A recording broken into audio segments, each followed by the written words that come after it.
Wild as a buck, sick as a dog, ugly as a mud fence, crooked as a snake, crazy as a loon, hungry as a wolf, busy as a bee, limber as a dish rag, cool as a cucumber.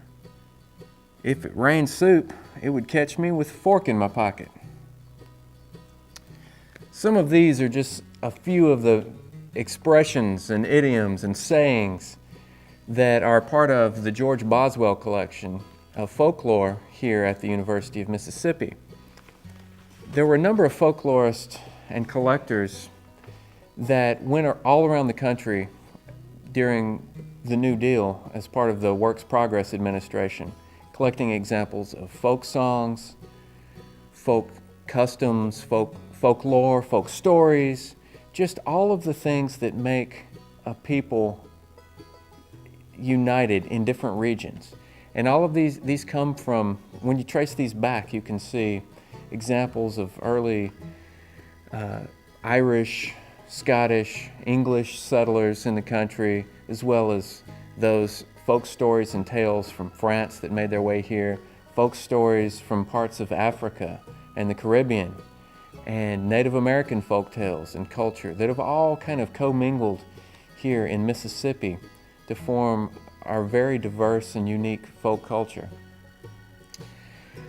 And we have several collections here in Archives and Special Collections at the University of Mississippi that focus on Mississippi folklore. One of those is the Arthur Palmer Hudson collection.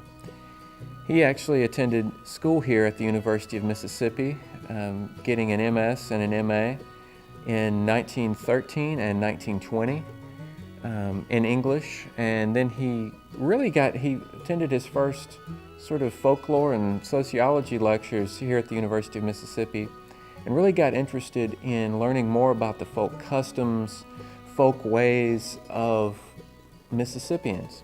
And he, along with a number of others, did a lot of research looking at specific regions and documenting folk songs. In particular, he documented a lot of ballads all over Mississippi.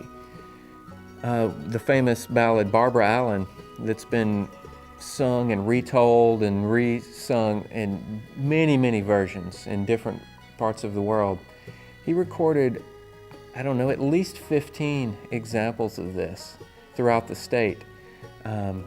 He and some of his students and others would go and they would get people to sing their versions of Barbara Allen, and they would notate these down in sheet music form, and then we could compare notes and go back and look and see how melodies might vary over region and place and time, and how the words might change. It's a lot of some of these folklore studies looking at song traditions.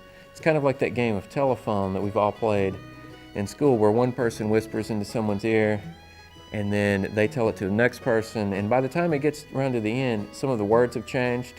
Sometimes they've changed a little bit, sometimes the whole meaning has changed completely. And you can see that through oral traditions like folk music, where things are constantly changing. And we have a lot of examples of those in the Hudson collection here and in some of the other collections in Archives and Special Collections. These will be on display as part of the Mississippi Bicentennial exhibit that we are hosting here in the archive for 2017.